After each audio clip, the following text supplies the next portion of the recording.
వైద్యుడు రంగనాథంది పెద్ద కుటుంబం. రంగనాథం రామాపురం కొత్తగా వచ్చాడు. రద్దీగా ఉన్న ప్రదేశం చూసి కొత్తగా ఒక ఇల్లు తీసుకొని ముందు గదిని క్లినిక్ లాగా చేశాడు. అన్ని చక్కగా సర్దించాడు.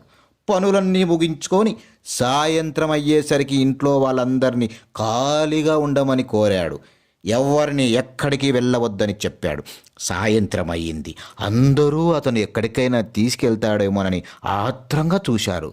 కొత్త ఊరిలో వింతలు చూడాలని కుతూహలపడ్డారు. రంగనాథం అందరినీ వచ్చి ముందు గదిలో క్లినిక్లో కూర్చోమన్నాడు. కుటుంబ సభ్యులు ఆశ్చర్యపోయారు. అందరూ వచ్చి కూర్చున్నారు.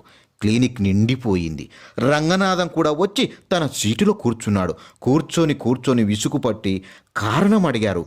లోపలికి వెళ్తామన్నారు. తమకి పనులున్నాయని అన్నారు. అడ్డడ్డడ్డడ్డడ్డ అలా ఎలా అవుద్ది? కొన్ని రోజుల పాటు పేషెంట్లు వచ్చే వరకు మీరు ఇలాగే కూర్చోవాలి. రద్దీ లేని డాక్టర్ అంటే పేషెంట్లకు నమ్మకం ఉండదు. నాకు పేషెంట్లు పెరగగానే మీ పనుల మీద మీరు వెళ్ళొచ్చు అన్నాడు రంగనాథం గంభీరంగా.